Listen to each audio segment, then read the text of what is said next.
Circuito AproSoja, Associação de Produtores de Soja e Milho, trazendo com o objetivo de integrar a ciência, a tecnologia, sustentabilidade e, claro, o nosso querido agronegócio, né? Vai percorrer mais de 30 núcleos do nosso querido estado e aproximando mais aí os produtores rurais das novidades do universo científico. E eu tô falando de quem? Eu tô falando do Sérgio Sacani, ele que tem uma formação incrível, né, em ciência, é o fundador do Space Today, um canal que fala sobre esse assunto, sobre o espaço o tempo todo. Sou muito fã, por sinal. Sérgio, seja muito bem-vindo aqui na Agro FM. Obrigado aí, pessoal da Agro FM aí, tamo junto aí, valeu aí pelo convite aí.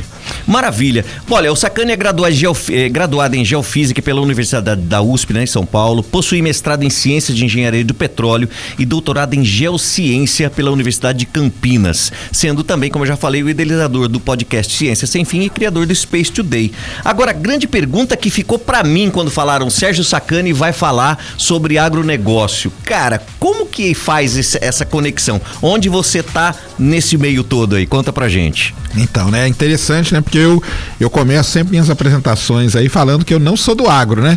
Eu não entendo nada, na verdade. Tem entendido aí, venho conversando aí com o pessoal da AproSoja, nas andanças nossas aí, eu vou enchendo o saco deles, perguntando o que produz, como produz, chuva e tal, e como que é, e vou pescando uma coisinha aqui e outra ali. Obviamente não é minha área, mas eu sou, embora o pessoal me conheça muito pelo Space Today, gritando lá, lançando, né, o foguete de madrugada, eu sou da área do petróleo, né? Então, assim, a área do petróleo ela tem algumas relações com o agro em vários pontos, e o espaço também. A gente acha que o espaço ele está muito distante do agronegócio, né? Mas não está. Não está. Então vamos lá, todo mundo aí deve ter lembrado, se não lembrou, procure aí, a Katy Perry foi pro espaço. Foi. Lembra? Foi. Todo mundo falou na Katy Perry. Uhum. Mas o mais importante foi que ela levou junto com ela. Ah, é? Ela levou sementes brasileiras. Olha só. Grão de bico, feijão, soja, milho, batata doce. Que legal. Tudo isso. E por que ela levou isso para o espaço? Primeiro, às vezes você quer estudar, por exemplo, alguma praga que dá na soja. Então você tem que fazer, o pessoal da AproSoja, eu estive lá, visitei o instituto de pesquisa deles lá em Sorriso, é sensacional. Só que você tem que plantar a soja e esperar um tempo, né? Pode ser até menos tempo do que o normal, mas você espera. No espaço, se você pega uma semente de soja e leva ela para microgravidade, você estressa ela. E nesse estresse você consegue estudar muita coisa em minutos. Olha só, minutos. Então é muito bom. Por isso que a gente faz muita coisa, a gente desenvolve no espaço. A cirurgia de catarata, ela foi desenvolvida no espaço por causa disso. Porque lá você está num ambiente estressante pro tecido e você consegue estudar as coisas. Então esse é o primeiro ponto. E o segundo ponto é o seguinte: nós vamos viajar pelo espaço aí. Vamos para a Lua, vamos para Marte, quem sabe? E o que nós vamos comer? Não tem. Se levar alimento pesa. Então qual que é a ideia do pessoal? Hoje, na Estação Espacial Internacional, os astronautas já plantam alface, tomate e cenoura. Olha só, cara. Eles têm uma pequena estufa lá que eles comem isso. Então qual que é a ideia? A ideia é a gente entender como que grãos, como soja, milho, feijão, arroz... Como vai reagir? Será que é possível, por exemplo, eu vou para Marte, faço uma estufa, uso solo marciano, planto. Será que as coisas vão crescer ali? Dentro disso, a NASA tem um programa chamado Programa Artemis, que é a nova ida do homem para a Lua agora. E o Brasil é signatário desse Artemis Accords, que a gente chama. E sabe qual é a parte que o Brasil cuida? Agricultura espacial. Olha só, cara. Então tem uma área muito grande chamada agricultura espacial, que é a gente entender como que as sementes, tudo isso se comporta. E será que é possível pegar o solo marciano, plantar, obviamente, colocar ali os nutrientes que a planta precisa, ela vai crescer? Porque aí olha que vantagem, eu não preciso levar comida, eu diminuo o peso da minha nave, eu levo semente, que é levinha, com certeza, chego lá e planto. O que então, ajuda muito, né? Porque o problema é sair, né, da gravidade. Exatamente, e é sobreviver no espaço. E sobreviver é uma das coisas mais importantes, é a comida, é a alimentação. Então, Parece que não tem relação entre as coisas, mas tem uma relação muito grande. Incrível, né? Ô Sérgio, você estava falando outro dia, até te acompanhei, você estava falando sobre a agricultura de precisão, o uso de satélites e tal. Fala um pouquinho pra gente, inclusive das tuas preocupações em relação a isso. A gente sabe que o Mato Grosso e o Brasil, né, tem uma grande... investe muito nisso e é muito bom nisso, né, de fazer essa agricultura de precisão, mas a gente tem uma ferramenta fundamental que é o GPS, né, para acontecer. Exatamente, o Brasil não tem, né? Exato. Então o pessoal aí que é do agro aí, eles vão saber exatamente qual é o problema que eles sofrem. Aqui no Mato Grosso vocês têm um problema muito grande que é um negócio chamado cintilação atmosférica. Então às vezes a colheitadeira do cara tá lá trabalhando, ela é guiada por GPS, de repente ela para de trabalhar, do nada. O que é isso? Isso é um problema chamado cintilação. Cintilação ela acontece porque o sinal do GPS ele navega numa camada chamada ionosfera. E essa camada ela é muito sensível a qualquer mudança. Deu qualquer mudança, o sinal varia. Essa variação no sinal causa a tal da cintilação. E aí faz cair. Aí para. Então, e por que acontece isso? Porque o Brasil não tem o GPS dele. Entendi. A gente usa o GPS do sistema americano e os satélites não estão posicionados exatamente em cima do Brasil. Exatamente, porque não foi feito para nós. Para nós. Então o sinal ele viaja muito dentro da ionosfera. Então causa o problema de cintilação. O problema de cintilação é um problema seríssimo. O pessoal sempre vem falar comigo, então é a cintilação, né? Eu falo, exatamente esse que é o grande problema. E o que eu tô tentando aí, né, provocar a galera aí no circuito aí, a ProSoja, é que o agro é talvez o único setor que a gente tem hoje capaz de brigar, principalmente com o governo, para que o Brasil tenha o seu sistema de GPS. Cara, que legal. Lançar os nossos satélites. Os nossos satélites, ter o nosso sistema GPS brasileiro, entendeu? Não é caro, não é complicado, isso aí já está tudo resolvido hoje. Se fosse há 20, 30 anos atrás, tudo bem. Hoje não, hoje já está tudo resolvido. E você ter um sistema nosso, você vai ter uma precisão maior. Sim. Outra coisa, o agricultor, ele não vai precisar pagar aquela taxa que ele paga pelo GPS de precisão, que eu sei que eles pagam aí mensalmente uma grana para isso, não vai precisar. E outra, você não vai ter o problema de cintilação, porque se você tiver o satélite em cima do Brasil, ele vai cruzar um pedacinho só da ionosfera, e aí não tem problema. E você tem ideia e tem um número de quantos satélites seriam precisos para isso? Cara, para você ter uma ideia, o sistema que a gente usa, que é o sistema americano, ele tem 24 satélites só. Caramba, eu achava muito mais. Não, é pouco. O GPS você não precisa de muito. Entendeu? A internet, igual o Starlink da Elon Musk, aí você precisa de muito. Foi a ligação que eu fiz. Quando o Elon lançou, foi uma loucura, né?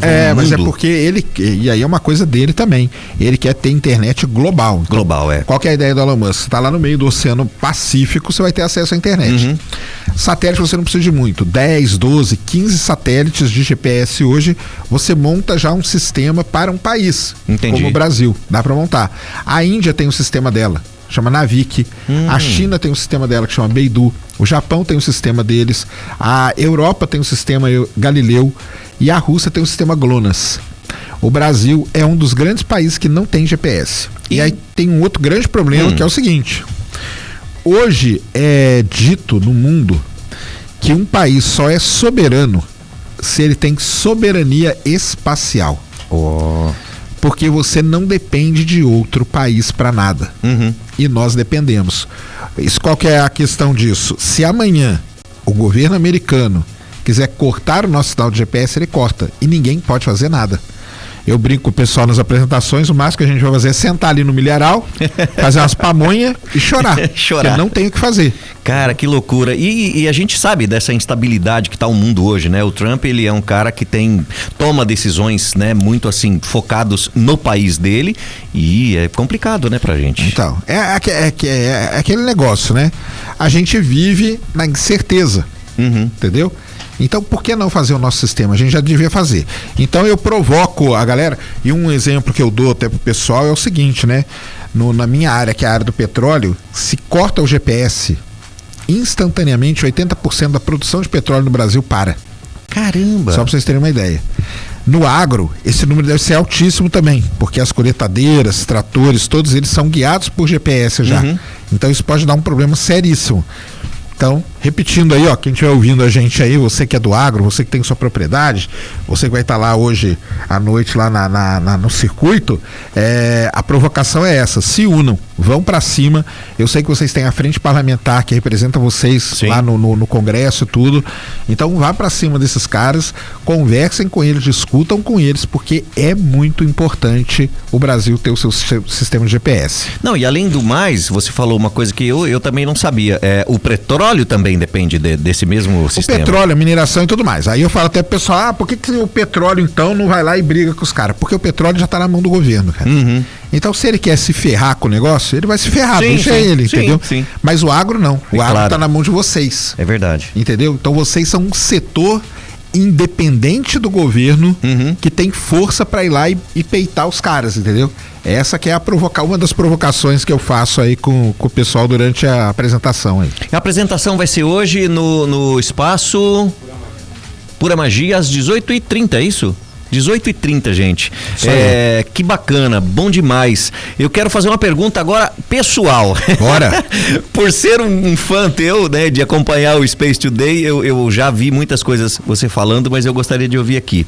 A gente explora muito o espaço, né, cara? Vai pra fora o tempo todo. Por que não o mar? O mar não tem nada pra entregar pra gente? E agora, então, por incrível que pareça, tem muita coisa, né? Qual que é o grande problema? É que ir para o fundo do mar é muito mais difícil do que ir para o espaço. Então, essa era a minha...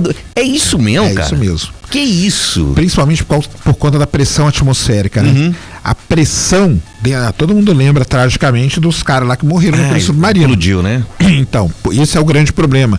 Você ir para as profundezas do oceano, você precisa ter uma máquina que ela tem que ser um negócio muito robusto, extremamente caro. A última grande que foi feita foi a do James Cameron, que filmou o Titanic. Eu lembro dessa. Ele fez com os russos um negócio que era ferro puro, entendeu? Para poder suportar a pressão. Então é um ambiente muito hostil, é um ambiente que tá cheio de vida, diferente do espaço que não tem, entendeu? Tá cheio de vida, super hostil e que a pressão atmosférica atrapalha muito. Mas olha só que interessante.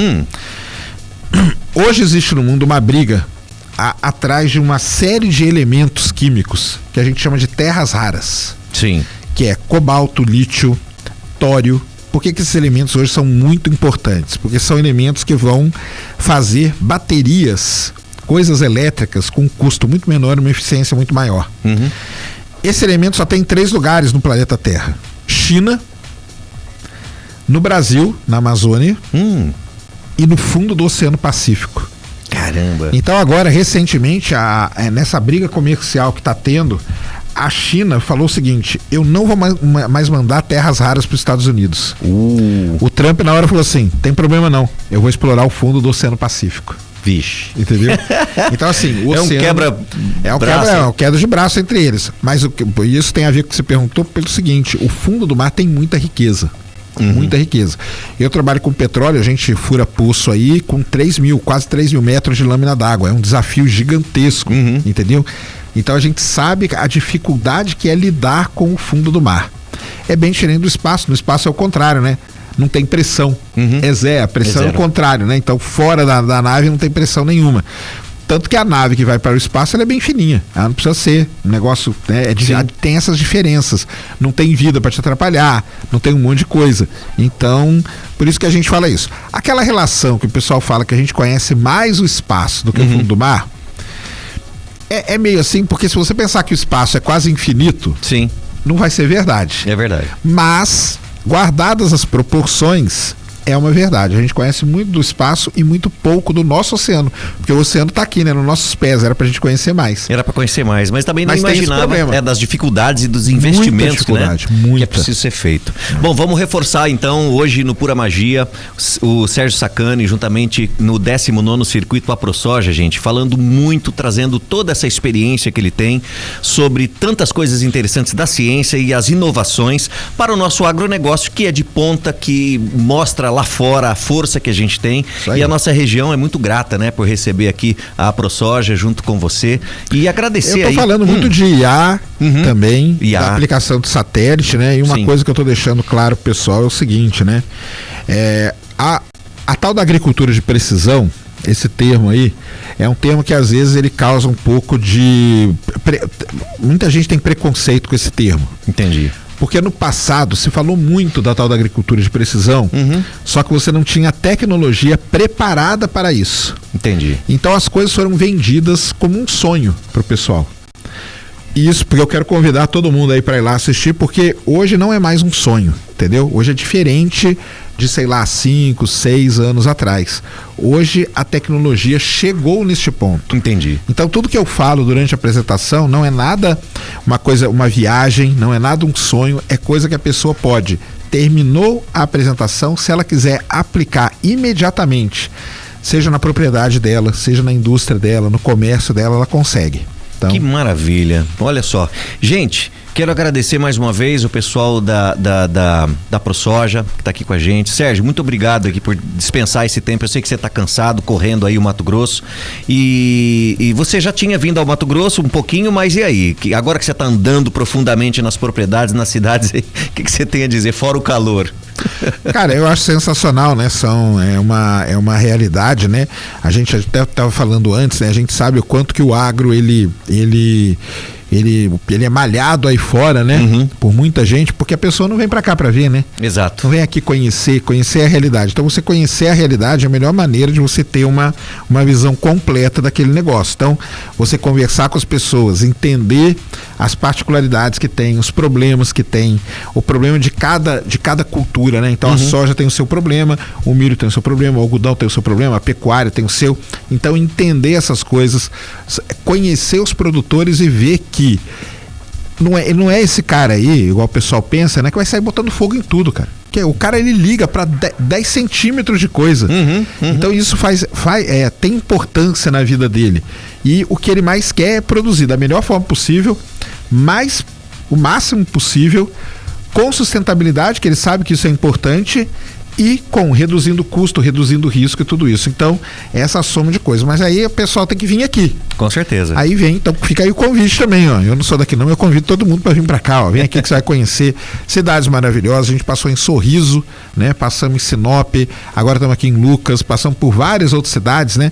Mas algumas delas muito bonitas, ó, cidades organizadas, cidades planejadas, com IDH altíssimo, né?